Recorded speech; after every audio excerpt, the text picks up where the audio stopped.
that you'll get over time. Next, hey guys, in this lesson, I'm going to show you exactly how to set up a manual campaign inside of Seller Central. So let's dive in. Firstly, again, go to Advertising, Campaign Manager. This will bring up the All Campaigns screen. Remember in the previous lesson, I showed you how to create a portfolio from within the Create Campaign section. You can also create a portfolio here if you would like. But now we're going to come down to Create Campaign. Again, Sponsored Product Ads. And here we're going to give our campaign a name. So for this one, I'm going to call it Manual. A good thing to note here is that it's a good idea to come up with some kind of naming convention, because what ends up happening is that you end up creating quite a lot of different manual campaigns over time. So it can get a little bit messy and hard to see which one's which unless you've got a good naming convention in place. I'm going to come down here. We'll use the same example in the Jungle Sticks portfolio. We're not going to set an end date so that this campaign continues to run. A good note here is that the longer your campaign runs, the more information you'll gather and the more insights that you'll get over time. Next is the daily budget. Like I did in the previous example, I'm going to set this to $30.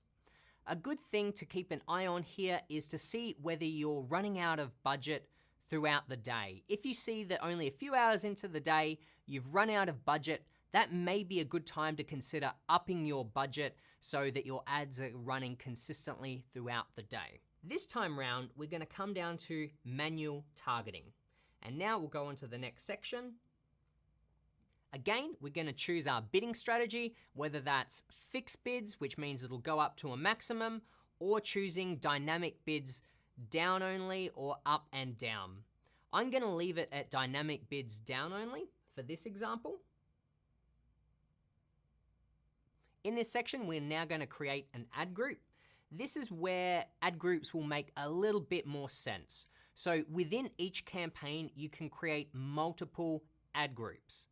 Now that we're selecting the keywords that we are targeting, because this is a manual campaign, what I'm going to do is set up a different ad group for broad match keywords, phrase match, and then exact match, so that we can see how keywords perform in each of those match types.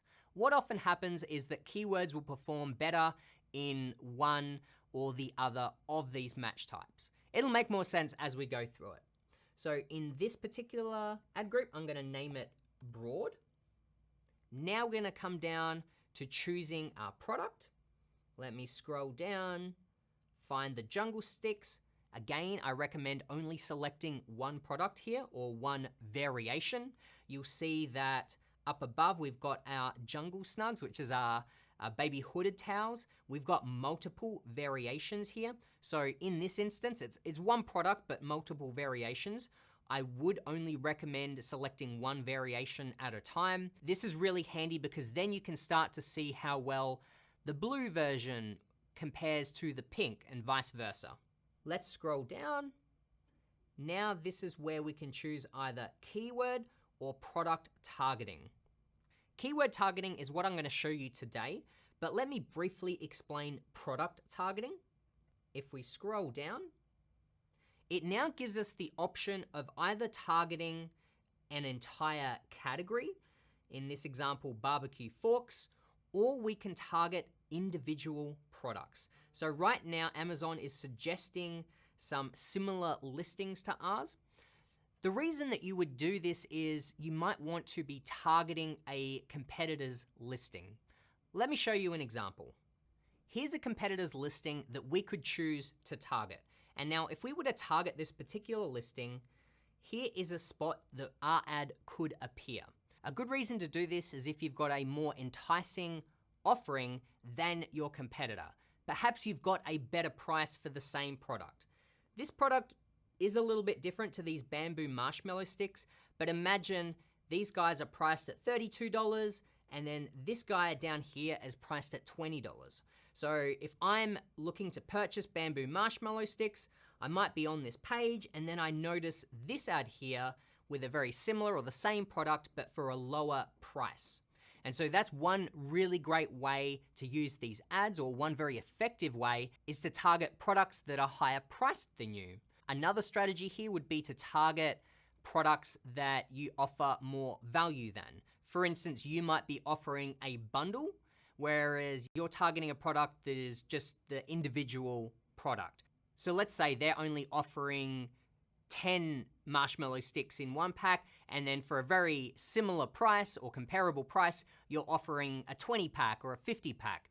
So in that instance, it might be more enticing for people to be diverted from the competitor and click onto your ad and go to your listing. So these types of product targeting ads can be really effective. But for the sake of this example, we'll go back to keyword targeting. So let's scroll up. We'll come back to keyword targeting, and now we'll move on to that section. There are a variety of ways that you can get keywords to target. So to start with, you'll see that Amazon is actually suggesting a whole bunch of keywords here in the related section. Now we do actually have the option of adding these keywords in. But what we would recommend is you actually come over to enter list, and this is where you paste in your own keywords. Now, if you remember back to the keyword research lesson that Greg showed you, that is where I recommend getting your keywords. So let's come over to Jungle Scout inside of keyword lists. I've opened up our marshmallow stick list. What we're going to do now is export this list of keywords. So I'm going to come down to export list. That one's downloaded. I'm going to open that up, and here's all of our keywords. So I'm going to scroll down. I'm going to select all of these keywords and copy. Now I'm going to come back to Amazon, and I'm going to paste that list into here. Now, before I select add keywords to add them to our list, up above we can choose the match type. For a full explanation of the differences here, make sure to visit lesson 4 of this module. But if you remember at the start of this lesson, I named this ad group broad, so I only want to select broad match at this point. The other decision here is what type of bid you want. So currently it's suggested bid, meaning that each of these individual keywords will have a bid set at whatever Amazon thinks is the suggested. So we can go with that. Or you can select custom bid, where you choose the bid for each one, or you can go to default bid, where you can just select the bid for all of them. In this instance, I'm going to leave it at suggested bid. I'm going to come down to add keywords. Over here, we can confirm that they're all broad match type. We can also see that the individual bids are all different here. If you did select suggested bid, it might be worth going through these and making sure that none of them are higher than you would like.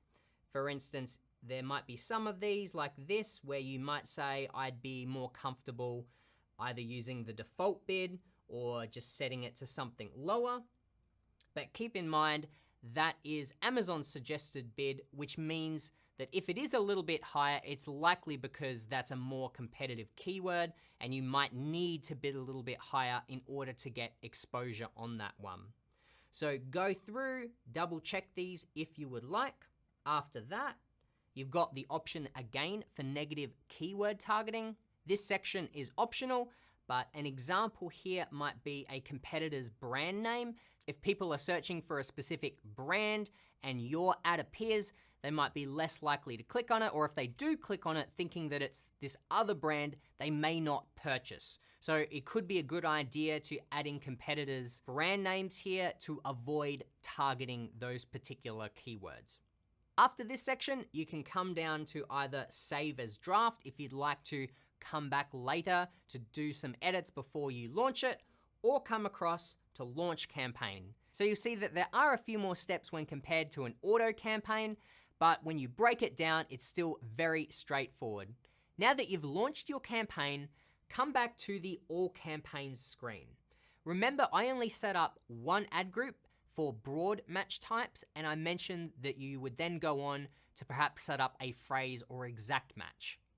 Let's come down to an existing campaign.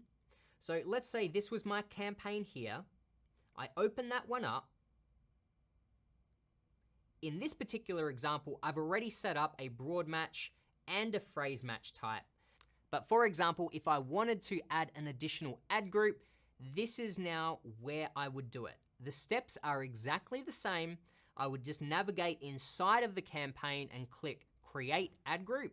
And this will take me back to the exact same screen where I can set up a new ad group, but instead of selecting broad match, I would then select exact match for all of the same keywords.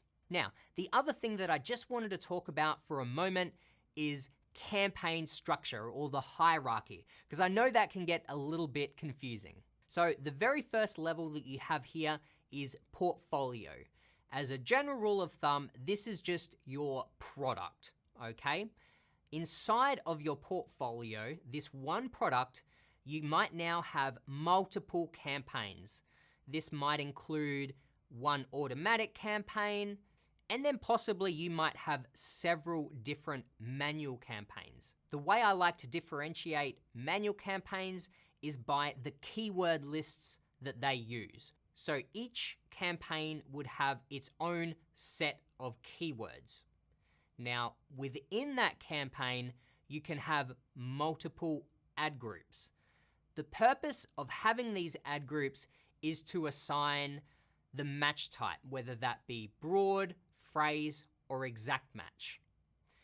Now, you could instead have those as campaigns, have a broad, phrase, and exact match campaigns, all with the same keywords.